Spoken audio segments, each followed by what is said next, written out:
Okay, सबने revision किया last lecture? Yes sir. है ना?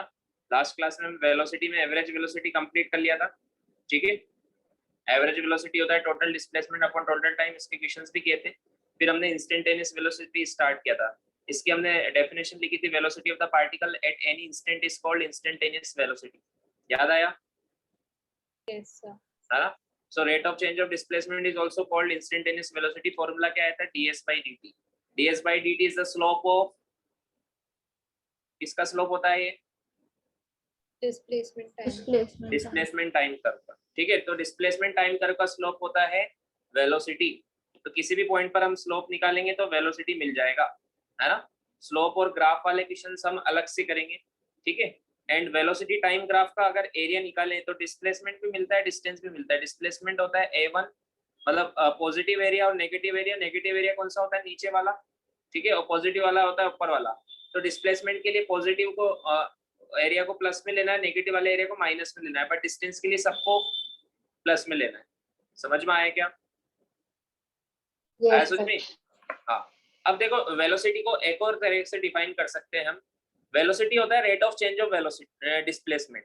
Rate of change of displacement होता है वेलोसिटी मींस इंस्टेंटेनियस वेलोसिटी, कि किसी भी टाइम पर डिस्प्लेसमेंट के साथ वेलोसिटी के डिस्प्लेसमेंट की रेट ऑफ चेंज क्या है, वो वेलोसिटी होता है ना? ठीक है। हाँ। अब डिस्प्लेसमेंट क्या होता था? हमने पढ़ा था displacement is equal to change in position vector. एक पार्टिकल अपनी पोजीशन से जिस पोजीशन पे गया उसके दोनों पोजीशन के पोजीशन वेक्टर को बोलते हैं डिस्प्लेसमेंट, चेंज इन पोजीशन को हमने निकाला था ना। डिस्प्लेसमेंट क्या था? डिस्प्लेसमेंट था r2 माइनस r1, ये फॉर्मूला बताया था ना मैंने आपको। डिस्प्लेसमेंट था चेंज इन पोजीशन वेक्टर, है ना? तो वेलोसिटी को हम ऐसे भी डिफाइन कर सकते हैं। Velocity, instantaneous velocity is also defined as rate of change of position vector. समझ में आया क्या? जब पार्टिकल चलता है तो उसका पोजीशन वेक्टर किस रेट से चेंज हो रहा है? पोजीशन वेक्टर का चेंज होना मतलब डिस्प्लेसमेंट। तो डिस्प्लेसमेंट किस रेट से चेंज हो रहा है उसको क्या बोलते हैं? वेलोसिटी। समझ में आया? सो इसको एक और, हाँ, एक और डेफिनेशन इसकी, rate of change of position vector, क्योंकि जब पार्टिकल मोशन करता है तो उसका पोजीशन वेक्टर चेंज होता है। पोजीशन वेक्टर बताया था ना मैंने आपको क्या होता है? जो पोजीशन बताता है। तो जैसे से मोशन, पार्टिकल यहाँ से ऐसे चल रहा है तो उसकी पोजीशन चेंज हो रही है, तो पोजीशन वेक्टर भी चेंज हो रहा है। तो उस पोजीशन वेक्टर को, चेंज इन पोजीशन वेक्टर को हम बोलते हैं डिस्प्लेसमेंट, उसकी रेट को बोलेंगे वेलोसिटी। समझ में आया? So rate of change of position vector is also called as instantaneous velocity, है ना? पोजीशन वेक्टर का सिंबल क्या होता है? r vector. तो वेलोसिटी का एक और फॉर्मूला होता है dr/dt। वेलोसिटी का एक और फॉर्मूला क्या होता है? dr/dt, where r vector is position vector of particle, where r vector is position vector of particle. Position vector कैसे लिखते हैं हम? xi cap plus yj cap. मान लो xy कोऑर्डिनेट में चल रहा है, z में भी चल रहा है तो zk कैप। समझ में आया? आया समझ में? Yes sir. है ना? अब अगर हमें if we have given,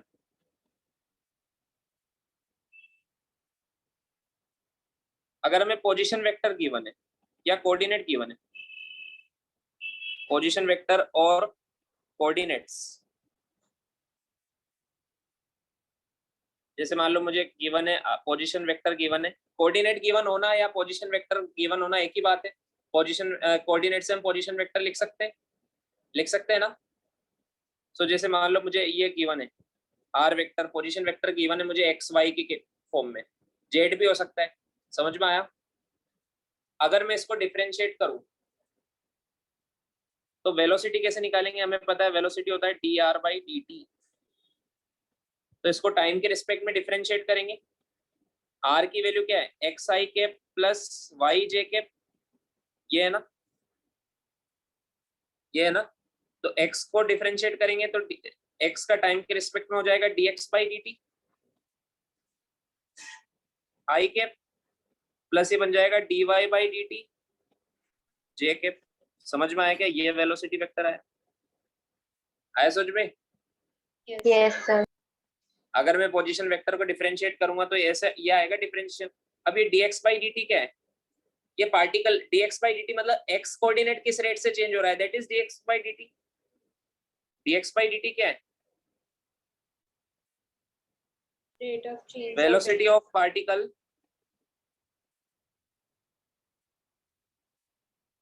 along x axis.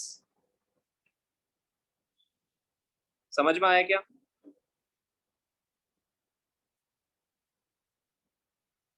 And dy by dt क्या है? इसको मैं vx बोल सकता हूँ dx बाई dt को, और dy बाई dt को मैं vy बोल सकता हूँ। It is velocity of particle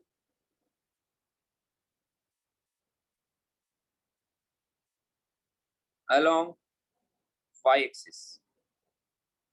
तो वेलोसिटी को फाइनली क्या मैं लिख सकता हूँ? फाइनली मुझे वेलोसिटी मिल गया, क्या मिल गया? vx i cap plus vy j cap. समझ में आया क्या? Yes sir. है ना? और इसका मैग्नीट्यूड निकालना है तो, इसका मैग्नीट्यूड निकालना है तो इसका मैग्नीट्यूड निकालना है तो वेलोसिटी क्या मिला मुझे? vx i cap plus vy j cap. इसका मैग्नीट्यूड क्या होगा? Under root of vx square plus vy square. समझ में आया? ये इसका मैग्नीट्यूड होगा। स्पीड, मैग्नीट्यूड मतलब क्या होता है? इसका मैग्नीट्यूड क्या होगा? Instantaneous speed. वेलोसिटी का मैग्नीट्यूड क्या होगा? Instantaneous. हाँ, किसी भी टाइम पर वेलोसिटी का मैग्नीट्यूड होता है उस टाइम पर स्पीड। समझ में आया? वेलोसिटी में दो चीज होती है ना, होती है मैग्नीट्यूड, एक होती है डायरेक्शन। मैग्नीट्यूड तो ये आ गया, और डायरेक्शन क्या होगी? डायरेक्शन निकालेंगे हम टेन थीटा वाला फॉर्मूला, वो होगा vy अपॉन vx। समझ में आया क्या? आया समझ में? Yes sir. क्वेश्चन करेंगे, पहले लिख लो पूरा प्रोसेस। अगर हमें पोजीशन वेक्टर गिवन है तो वेलोसिटी कैसे निकालते हैं, ये मैंने आपको बताया। If we have been given position vector और कोऑर्डिनेट तो वेलोसिटी ऐसे निकालते हैं। डेफिनेशन क्या याद रखनी है? Rate of change of position vector is called as instantaneous velocity. Pritesh समझ में आया? आप थोड़ा लेट ज्वाइन हुए। Yes sir.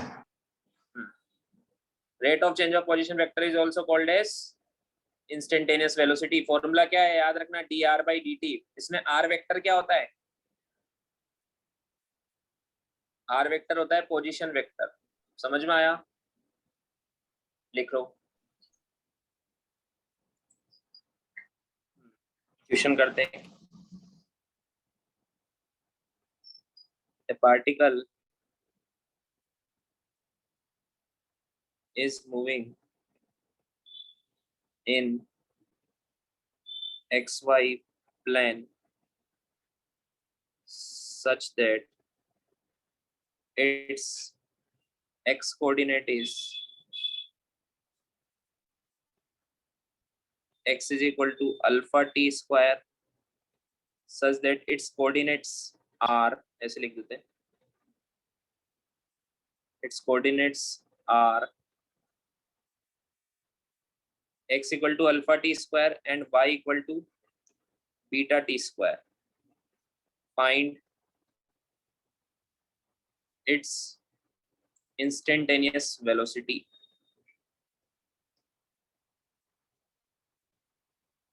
Find its instantaneous velocity. Velocity निकालो इसकी। Done. आ गया? अगर हमें कोऑर्डिनेट पता है तो इसके पोजीशन वेक्टर लिख सकते हैं क्या हम with the help of coordinate? Position vector क्या होगा? एक्स आई कैप प्लस वाई जे कैप, ये होगा ना, है ना? X Yes. कितना है? अल्फा टी स्क्वायर आई कैप, वाई की जगह लिख देंगे बीटा टी स्क्वायर जे कैप। समझ में आया? ये आया पोजीशन वेक्टर। ठीक है, इसको डिफरेंशिएट करेंगे dr/dt, तो वेलोसिटी मिल जाएगा, है ना। टाइम के रिस्पेक्ट में डिफरेंशिएट करेंगे तो अल्फा टी स्क्वायर का डिफरेंशिएशन क्या होगा, अल्फा कांस्टेंट है, alpha and beta are constant, ठीक है। टी स्क्वायर का होगा 2t, तो ये आ जाएगा 2 अल्फा टी आई कैप, समझ में आया। आई कैप की जगह आई कैप रहेगा, डायरेक्शन का थोड़ा ना डिफरेंशिएशन होता है, वो तो यूनिट वेक्टर है, समझ में आया। हाँ, Yes, sir. Plus beta T square का होगा 2 बीटा टी, जे कैप की जगह जे कैप आ जाएगा, समझ में आया क्या। हाँ, तो ये वेक्टर फॉर्म में आंसर आ गया, दिस इज आवर वेलोसिटी। अब इसका मैग्नीट्यूड निकालना है तो ये फॉर्मूला लगा दो, 4 alpha square T square plus 4 beta square T square, समझ में आया क्या। Yes. 4 टी स्क्वायर कॉमन आ जाएगा, बचेगा alpha square plus beta square, ठीक है। 4 टी स्क्वायर का अंडर रूट होगा 2t, तो अंडर रूट में बचेगा alpha square plus beta square, ये मैग्नीट्यूड आ गया, समझ में आया। Yes, sir. आया समझ में, है ना। अब हम बाद में एक्सेलेरेशन पढ़ेंगे, इसको डिफरेंशिएट करने से एक्सेलेरेशन भी मिल जाएगा। एक बार डिफरेंशिएट करो वेलोसिटी मिलता है, वेलोसिटी को डिफरेंशिएट करो एक्सेलेरेशन मिलता है, समझ में आया। Yes. आया कैसे क्या है क्वेश्चन, मैंने सबको समझ में आया। Yes. Yes. लिखो, ओके। अब नेक्स्ट क्वेश्चन तुम करके बताना। A particle moves in xy plane, xy plane मतलब जेड कोऑर्डिनेट्स इसका जीरो रहेगा हमेशा, xy प्लेन में जेड कोऑर्डिनेट हमेशा जीरो होता है, xy प्लेन में चल रहा है, x और y कोऑर्डिनेट चेंज हो रहे हैं बस, such that x is equal to 80 and y is equal to 5t minus 60 square, 60 minus 5t square, ये find the initial velocity of particle, initial velocity बताना है, मतलब t इक्वल टू 0 पर बताना है, बताओ। Find the initial velocity of particle, मतलब t equal to 0 पर कितनी वेलोसिटी है बताना है, ठीक है।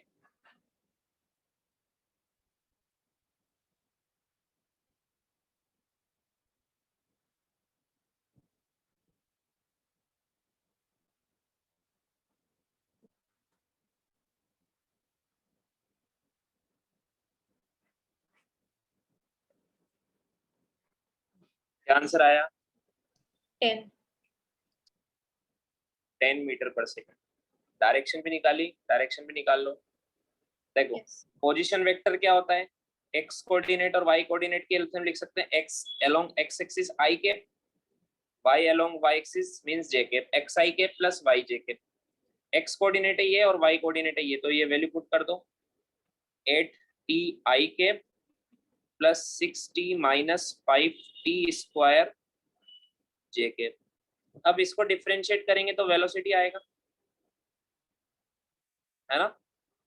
8t का डिफरेंशिएशन होगा 8, तो ये बन जाएगा 8i cap plus 6t minus 5t square का होगा 6t का होगा 6 माइनस 5t स्क्वायर का होगा 10t j के, ये वेलोसिटी आ गई, है ना। अब हमसे इनिशियल वेलोसिटी पूछा है, इनिशियल वेलोसिटी मतलब t इक्वल टू 0 पर, तो इसमें t इक्वल टू 0 पुट कर दो, है ना।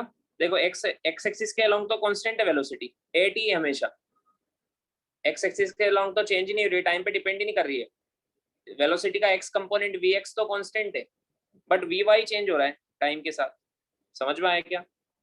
तो t इक्वल टू 0 पर वेलोसिटी क्या बन जाएगी, 8i कैप, इसमें 0 पुट करेंगे तो 10 इंटू 0 0 हो जाएगा, तो ये बन जाएगा 6j कैप, समझ में आया क्या। तो इसका Yes. मैग्नीट्यूड क्या आएगा, 64 प्लस 36, 10 मीटर पर सेकंड आएगा। और डायरेक्शन, डायरेक्शन आएगी tan theta is equal to 6/8, ये फॉर्मूला लगेगा, समझ में आया क्या।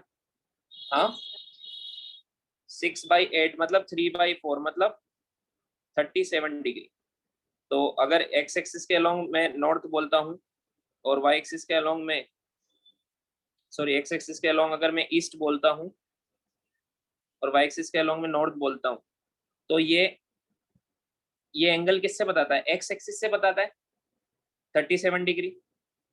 तो इस डायरेक्शन में जा रही है 37 डिग्री, तो डायरेक्शन क्या आएगी? या फिर इसको हम क्या लिख सकते हैं? ऑप्शन में ये भी हो सकता है, आंसर में क्या हो सकता है? 10 metre per second 37 degree north of east, ये भी ऑप्शन में आपको मिल सकता है, तो ये टिक करना है। या तो ऑप्शन में ये होगा या फिर ऑप्शन में ये होगा, दोनों एक ही बात है, दोनों एक ही बात है कि नहीं है? Yes, sir. एंगल मैग्नीट्यूड और डायरेक्शन अलग अलग लिखो या फिर आई कैप जे कैप में लिख दो, एक ही बात है। मैग्नीट्यूड अलग कर दिया मैंने 10 और डायरेक्शन में अलग कर दी 37 डिग्री नॉर्थ ऑफ ईस्ट। समझ में आया क्या? Yes, sir. ऐसे निकालना है, ठीक है। अब नेक्स्ट टॉपिक लिखो एक्सेलरेशन।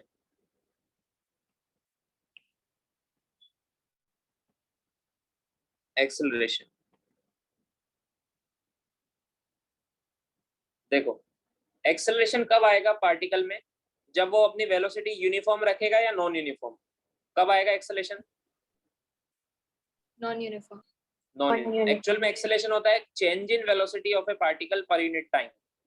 अगर पार्टिकल अपनी वेलोसिटी चेंज कर रहा है तो टाइम के साथ कितनी जल्दी जल्दी कर रहा है, धीरे धीरे कर रहा है, जल्दी जल्दी कर रहा है। If it is changing velocity very fast, rate of change of velocity is very fast. समझ में आया? वेलोसिटी जल्दी जल्दी चेंज कर रहा है तो एक्सेलरेशन ज्यादा होता है। अगर कम कम चेंज कर रहा है, कम अमाउंट में चेंज कर रहा है वेलोसिटी, तो एक्सेलरेशन कम होता है। सो एक्सेलरेशन कब बोलेंगे हम, या एक्सेलरेटेड मोशन कब बोलेंगे? If a particle moves with a non-uniform velocity, then its motion is known as accelerated motion. कौन सा मोशन बोलते हैं? ये पॉइंट लिख लेते हैं। If a particle moves with non-uniform velocity,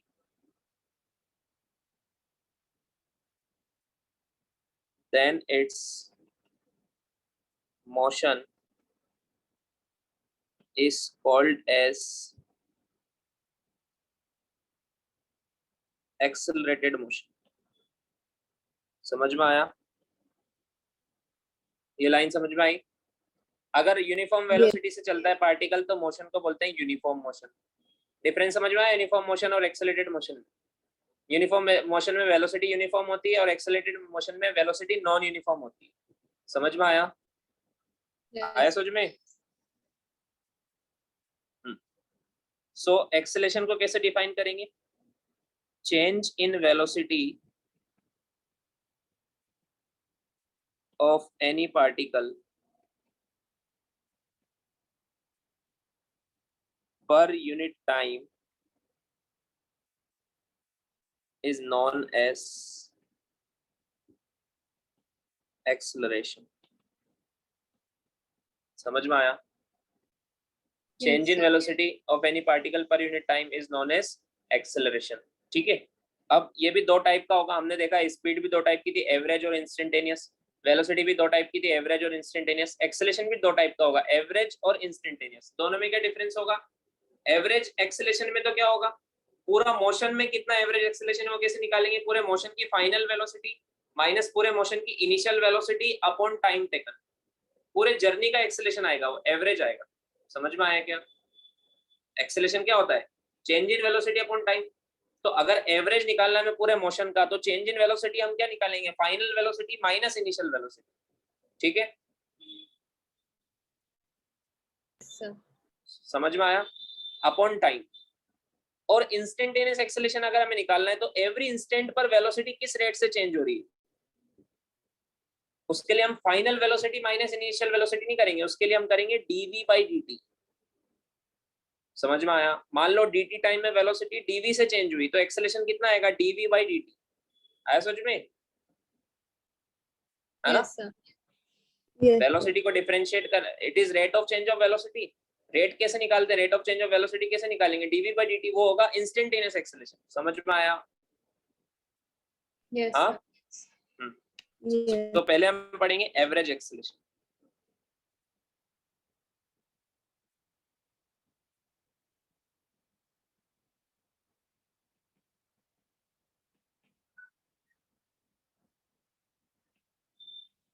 average acceleration, average acceleration का सिंबल है ये है final velocity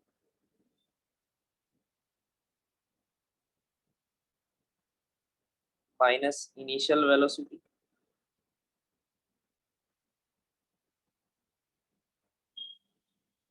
upon total time of journey. ठीक है, मतलब मैं इसको क्या लिख सकता हूँ, एवरेज वेलोसिटी के निकालने के लिए v final minus v initial upon t, या फिर इसको मैं ऐसे लिख सकता हूँ डेल्टा v अपॉन t या डेल्टा t या डेल्टा v अपॉन t, कुछ भी लिख सकते हैं।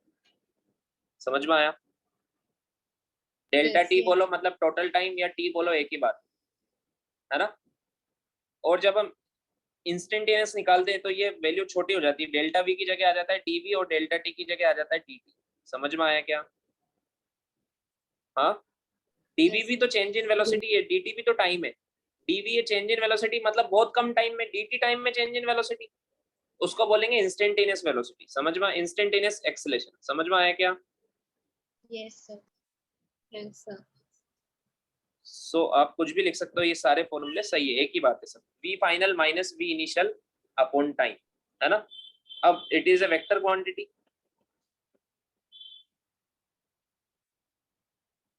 वेक्टर क्वांटिटी है। इट्स डायरेक्शन किधर होगी, इसकी डायरेक्शन इज अलोंग द, इसकी डायरेक्शन वेलोसिटी की डायरेक्शन के अलोंग नहीं होगी, इसकी डायरेक्शन होगी चेंज इन वेलोसिटी की डायरेक्शन के अलोंग। समझ में आया क्या? Yes. ये चेंज इन वेलोसिटी की जो डायरेक्शन है उस डायरेक्शन के अलोंग इसकी डायरेक्शन आएगी एवरेज एक्सेलेरेशन की। समझ में आया क्या? Its direction is along the direction of change. तो हमें चेंज इन वेलोसिटी वैसे भी निकालना पड़ेगा इसी, तो उसकी डायरेक्शन भी हमें पता लग जाएगी, वही एक्सेलेरेशन की डायरेक्शन। समझ में आ रहा है ना सबको? Yes, sir. Yes, sir. और इसकी एसआई यूनिट क्या होगी? देखो, चेंज इन वेलोसिटी की यूनिट होती है मीटर पर सेकंड। वेलोसिटी की यूनिट निकालो या चेंज इन वेलोसिटी, किसी भी क्वांटिटी का आप चेंज निकालो उसकी यूनिट तो वही रहती है ना। जैसे 10 मीटर पर सेकंड में से 5 मीटर पर सेकंड आपने माइनस किया तो 5 मीटर पर सेकंड आएगा, मतलब यूनिट तो मीटर पर सेकंड ही होगी चेंज इन वेलोसिटी की। वेलोसिटी की यूनिट क्या होती है?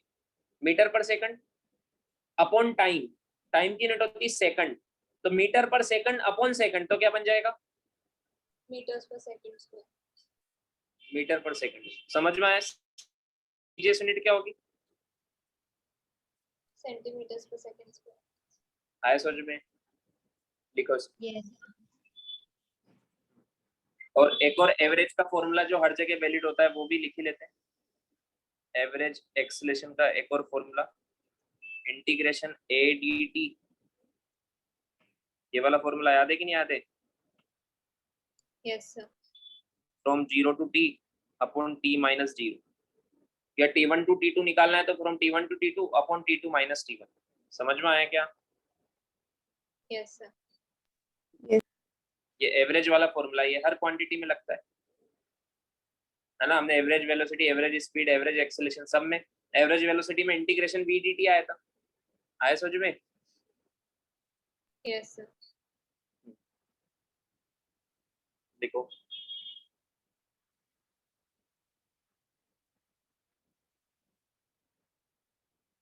लिख लिया? Yes, sir. क्वेश्चन करते हैं।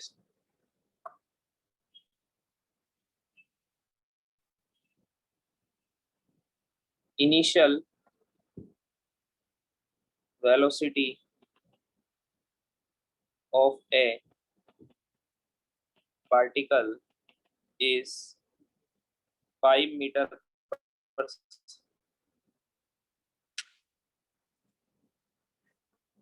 initial velocity of particle is 5 meter per second due north. Velocity after 10 seconds becomes 5 meter per second due west. ठीक है, calculate magnitude and direction of average acceleration of the particle.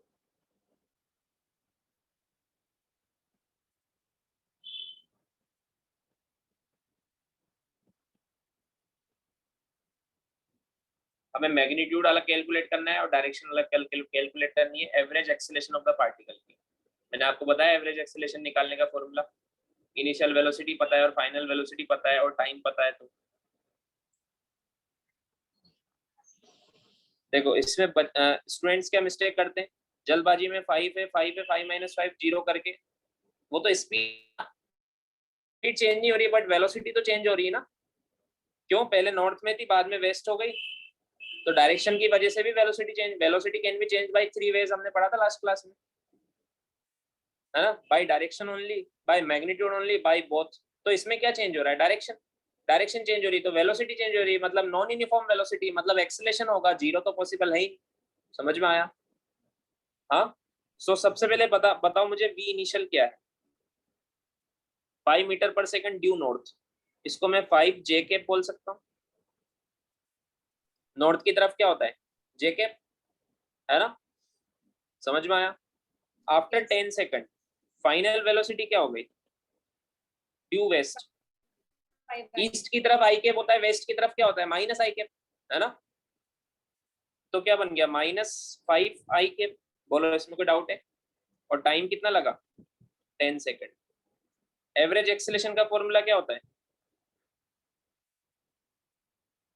We final minus V initial upon time. V final कितना है, -5 I cap, minus V initial कितना है, 5 जे cap upon 10।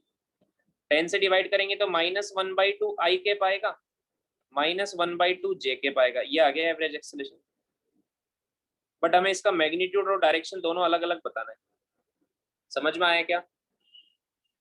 Yes, sir. तो magnitude कैसे बताएंगे, पता ही है आपको, फॉर्मूला वेक्टर आता है। तो इसका मैग्नीट्यूड वो लिखेंगे ऐसे, ऐसे ऐसे लिखेंगे। समझ में आया क्या?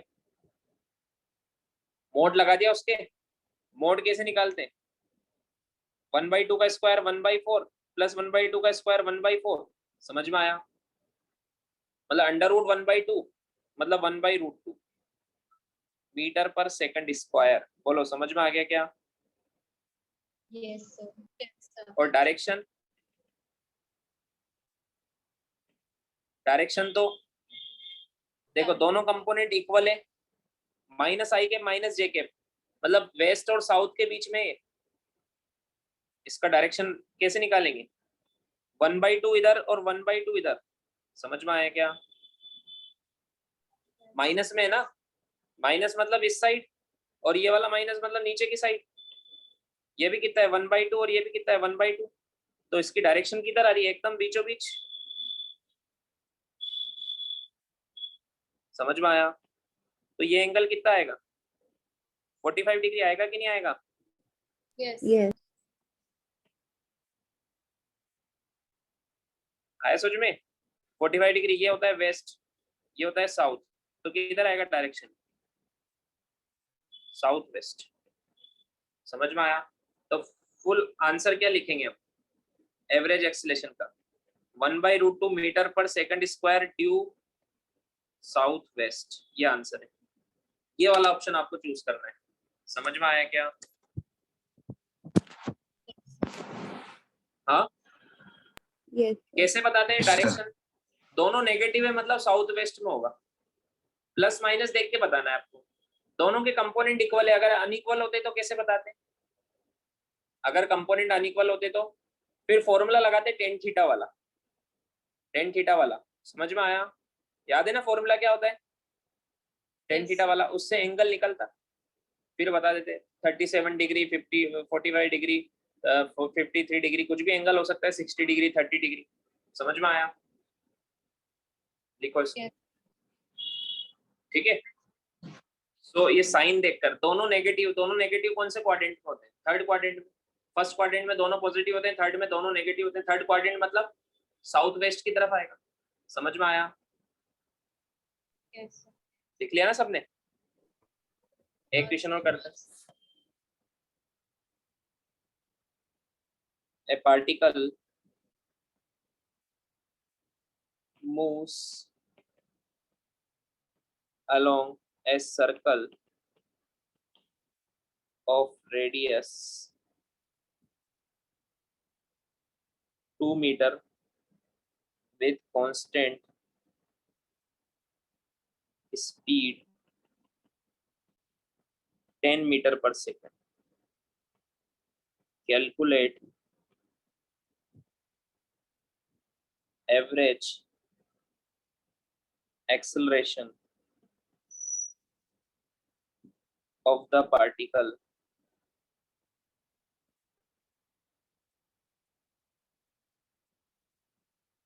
during in half cycle. अगर वो हाफ साइकिल चला है या हाफ रिवॉल्यूशन लिख लो, सर्कल का हाफ रिवॉल्यूशन, तो उसमें एवरेज एक्सीलरेशन कितना होगा ये पता है। कैसे करना है इसको? हाफ रिवॉल्यूशन में चेंज इन वेलोसिटी निकालो, हाफ रिवॉल्यूशन में अपॉन हाफ रिवॉल्यूशन में कितना टाइम लगा वो स्पीड की हेल्प से निकालो, वो टाइम डिवाइड कर दो चेंज इन वेलोसिटी। समझ में आया क्या?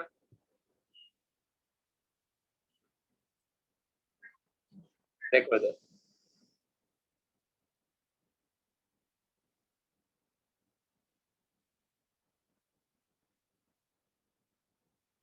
ये सर्कल है मान लो, ठीक है, इसकी रेडियस है 2 मीटर। मान लो पार्टिकल यहां से शुरू हुआ 10 मीटर पर सेकंड से, है ना? पार्टिकल यहां से शुरू हुआ, ठीक है, ये सेंटर है। हाफ रिवॉल्यूशन में यहाँ आ जाएगा 10 मीटर पर सेकंड, है ना? ये इसकी वी इनिशियल और ये इसकी वी फाइनल। समझ में आया क्या? हमें मैग्नीट्यूड बताना है, एवरेज एक्सेलरेशन का क्या बताना है? मैग्नीट्यूड बताना है ओनली, ठीक है। अब देखो एवरेज एक्सेलरेशन का मैग्नीट्यूड क्या होता है? चेंज इन वेलोसिटी का मैग्नीट्यूड अपॉन टाइम, ये होता है ना, है ना? अब देखो वेलोसिटी का, यहाँ पर वेलोसिटी का मैग्नीट्यूड कांस्टेंट है, ओनली डायरेक्शन चेंज हो रही है। हर जगह पर मैग्नीट्यूड कितना है? 10 मीटर पर सेकंड ही है। हर जगह पे मैग्नीट्यूड कितना है? 10 मीटर हाँ? पर सेकंड। मैग्नीट्यूड तो कांस्टेंट है, डायरेक्शन चेंज हो रही है। तो मैंने आपको बताया था vector subtraction of two equal magnitude vector का फॉर्मूला क्या होता है? वेक्टर डायरेक्ट शॉर्ट ट्रिक लगा सकते हैं ना, vector subtraction of two equal magnitude vector, इसका फॉर्मूला क्या होता है?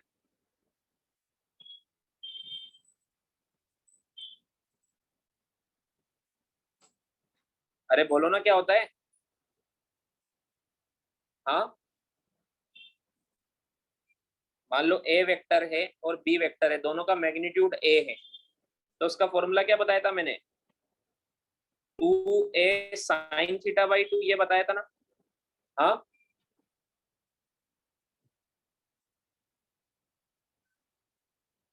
ठीक है, ऐसे ही पढ़ेंगे। तो चेंज इन वेलोसिटी का फॉर्मूला क्या होता है? इक्वल मैग्नीट्यूड है तो क्या फॉर्मूला होगा? 2v sin theta by 2। यहाँ पे थीटा कौन सा एंगल है? जो फाइनल वेलोसिटी और जो इनिशियल वेलोसिटी है उनके बीच का एंगल, ठीक है। फाइनल वेलोसिटी और इनिशियल वेलोसिटी के बीच का एंगल कितना है? 180 डिग्री। तो यहाँ पे साइन थीटा बाई 2 कितना हो जाएगा? यहाँ पे वैल्यू पुट करो, 2v कितना है? 10 साइन 90 डिग्री, थीटा बाई 2 हो जाएगा साइन 90, साइन 90 होता है 1। तो आंसर आया चेंज इन वेलोसिटी कितनी आई? 20 मीटर पर सेकंड। समझ में आया क्या? चेंज इन वेलोसिटी का मैग्नीट्यूड कितना आया? 20 मीटर पर सेकंड आया, ठीक है। So अपॉन ये टाइम same जैसे अपन क्या? तो यही फॉर्मूला से पहले वाला क्वेश्चन भी कर सकते हैं।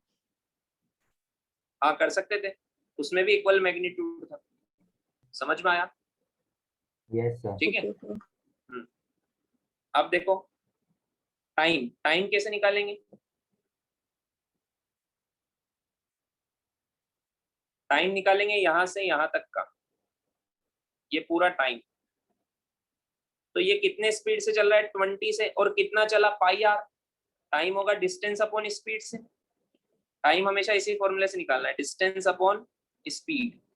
डिस्टेंस कितना चला? पाई आर अपॉन स्पीड मान लो v, दोनों गिवन है में। पाई इंटू आर कितना है? 2 अपॉन स्पीड कितनी है? 10, तो पाई बाई 5 आया, ये टाइम आ गया। अब इसमें पुट कर दो ये फॉर्मूले में, एक्सेलेरेशन, एवरेज एक्सेलेरेशन का मैग्नीट्यूड। चेंज इन वेलोसिटी कितना आया? 20 अपॉन पाई बाई 5, तो कितना आएगा? 100 by pi metre per second square. बोलो समझ में आ गया? Yes, sir. Yes sir. Yes, sir. लिख लो। इंस्टेंटेनियस एक्सेलेरेशन नेक्स्ट क्लास में देखेंगे।